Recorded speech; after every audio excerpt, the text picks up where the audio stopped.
At first each day which passed by for Mary Lennox was exactly like the others. Every morning she awoke in her tapestried room and found Martha kneeling upon the hearth building her fire. Every morning she ate her breakfast in the nursery which had nothing amusing in it, and after each breakfast she gazed out of the window across to the huge moor which seemed to spread out on all sides and climb up to the sky, and after she had stared for a while she realized that if she did not go out she would have to stay in and do nothing, and so she went out. She did not know that this was the best thing she could have done, and she did not know that, when she began to walk quickly or even run along the paths and down the avenue, she was stirring her slow blood and making herself stronger by fighting with the wind which swept down from the moor. She ran only to make herself warm, and she hated the wind which rushed at her face and roared and held her back as if it were some giant she could not see. But the big breaths of rough fresh air blown over the heather filled her lungs with something which was good for her whole thin body and whipped some red color into her cheeks and brightened her dull eyes when she did not know anything about it. But after a few days spent almost entirely out of doors she wakened one morning knowing what it was to be hungry, and when she sat down to her breakfast she did not glance disdainfully at her porridge and push it away, but took up her spoon and began to eat it and went on eating it until her bowl was empty. "That got on well enough with it this morning, didn't they?" said Martha. "It tastes nice today," said Mary, feeling a little surprised herself. "It's air of more that's given thee stomach for the victuals," answered Martha. "It's lucky for thee that there's got victuals as well as appetite. There's been 12 in our cottage as had stomach and nothing to put in it. You go on playin' you out o' doors every day and you'll get some flesh on your bones and you won't be so yeller." "I don't play," said Mary. "I have nothing to play with." "Nothin' to play with," exclaimed Martha. "Our children plays with sticks and stones. They just runs about and shouts and looks at things." Mary did not shout, but she looked at things. There was nothing else to do. She walked round and round the gardens and wandered about the paths in the park. Sometimes she looked for Ben Weatherstaff, but though several times she saw him at work he was too busy to look at her or was too surly. Once when she was walking toward him he picked up his spade and turned away as if he did it on purpose. One place she went to oftener than to any other. It was the long walk outside the gardens with the walls round them. There were bare flower beds on either side of it and against the walls ivy grew thickly. There was one part of the wall where the creeping dark green leaves were more bushy than elsewhere. It seemed as if for a long time that part had been neglected. The rest of it had been clipped and made to look neat, but at this lower end of the walk it had not been trimmed at all. A few days after she had talked to Ben Weatherstaff Mary stopped to notice this and wondered why it was so. She had just paused and was looking up at a long spray of ivy swinging in the wind when she saw a gleam of scarlet and heard a brilliant chirp, and there, on the top of the wall, perched Ben Weatherstaff's robin redbreast, tilting forward to look at her with his small head on one side. "Oh," she cried out, "is it you, is it you?" And it did not seem at all queer to her that she spoke to him as if she was sure that he would understand and answer her. He did answer. He twittered and chirped and hopped along the wall as if he were telling her all sorts of things. It seemed to Mistress Mary as if she understood him, too, though he was not speaking in words.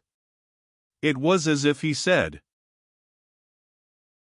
"Good morning. Isn't the wind nice? Isn't the sun nice? Isn't everything nice? Let us both chirp and hop and twitter. Come on. Come on." Mary began to laugh, and as he hopped and took little flights along the wall she ran after him. Poor little thin, sallow, ugly Mary, she actually looked almost pretty for a moment. "I like you. I like you," she cried out, pattering down the walk, and she chirped and tried to whistle, which last she did not know how to do in the least. But the robin seemed to be quite satisfied and chirped and whistled back at her. At last he spread his wings and made a darting flight to the top of a tree, where he perched and sang loudly. That reminded Mary of the first time she had seen him. He had been swinging on a treetop then, and she had been standing in the orchard. Now she was on the other side of the orchard and standing in the path outside a wall much lower down, and there was the same tree inside. "It's in the garden no one can go into," she said to herself. "It's the garden without a door. He lives in there. How I wish I could see what it is like." She ran up the walk to the green door she had entered the first morning. Then she ran down the path through the other door and then into the orchard, and when she stood and looked up there was the tree on the other side of the wall, and there was the robin just finishing his song and beginning to preen his feathers with his beak. "It is the garden," she said. "I am sure it is." She walked round and looked closely at that side of the orchard wall, but she only found what she had found before, that there was no door in it. Then she ran through the kitchen gardens again and out into the walk outside the long ivy-covered wall, and she walked to the end of it and looked at it, but there was no door, and then she walked to the other end, looking again, but there was no door. "It's very queer," she said. "Then Weatherstaff said there was no door, and there is no door. But there must have been one 10 years ago, because Mr. Craven buried the key." This gave her so much to think of that she began to be quite interested and feel that she was not sorry that she had come to Misselthwaite Manor. In India she had always felt hot and too languid to care much about anything.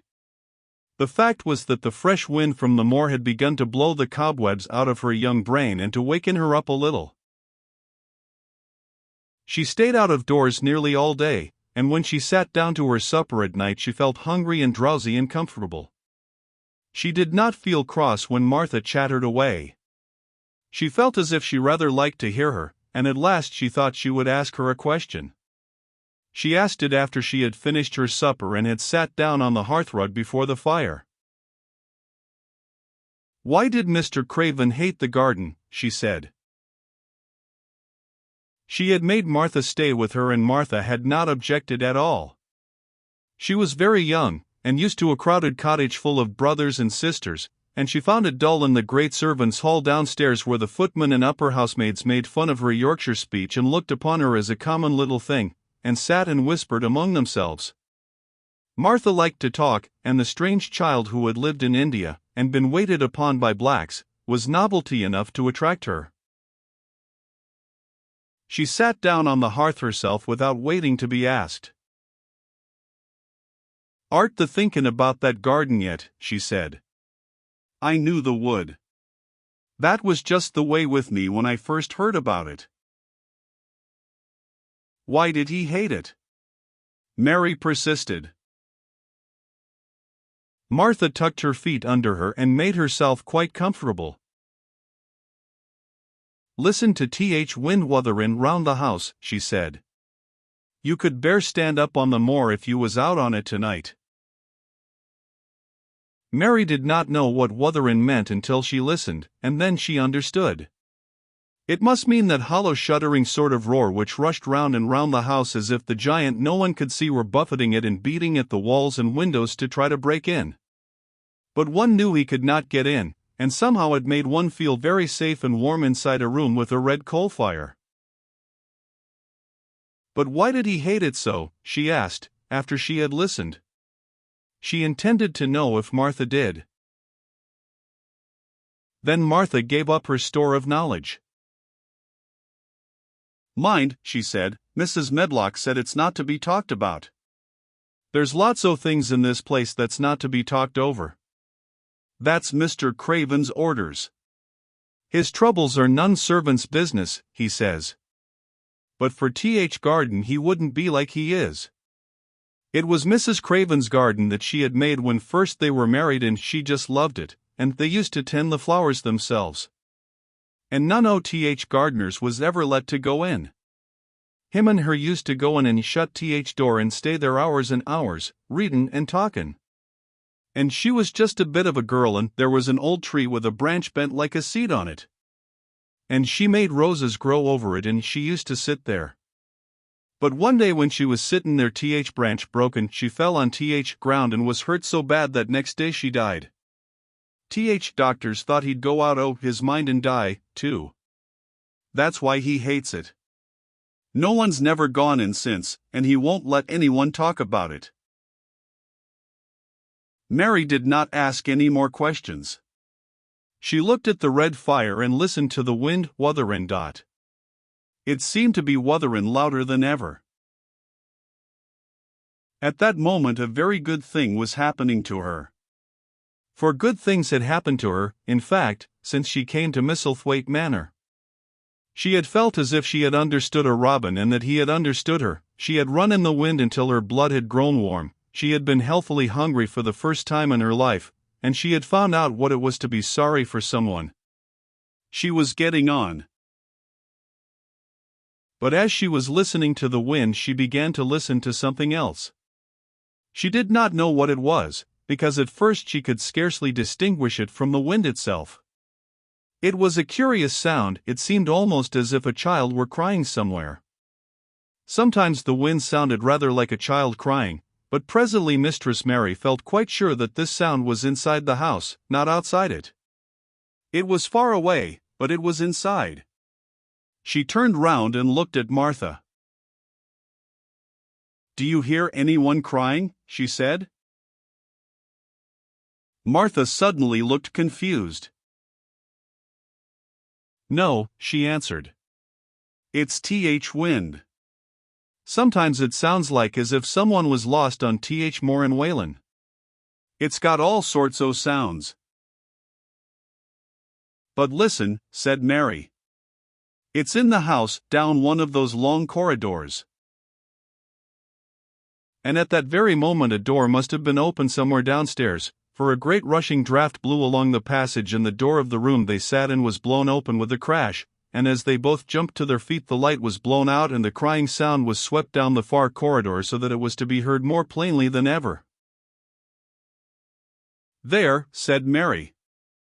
"I told you so. It is someone crying, and it isn't a grown-up person." Martha ran and shut the door and turned the key, but before she did it they both heard the sound of a door in some far passage shutting with a bang, and then everything was quiet, for even the wind ceased wutherin' for a few moments. "It was wind," said Martha stubbornly. "And if it wasn't, it was little Betty Butterworth, scullery maid.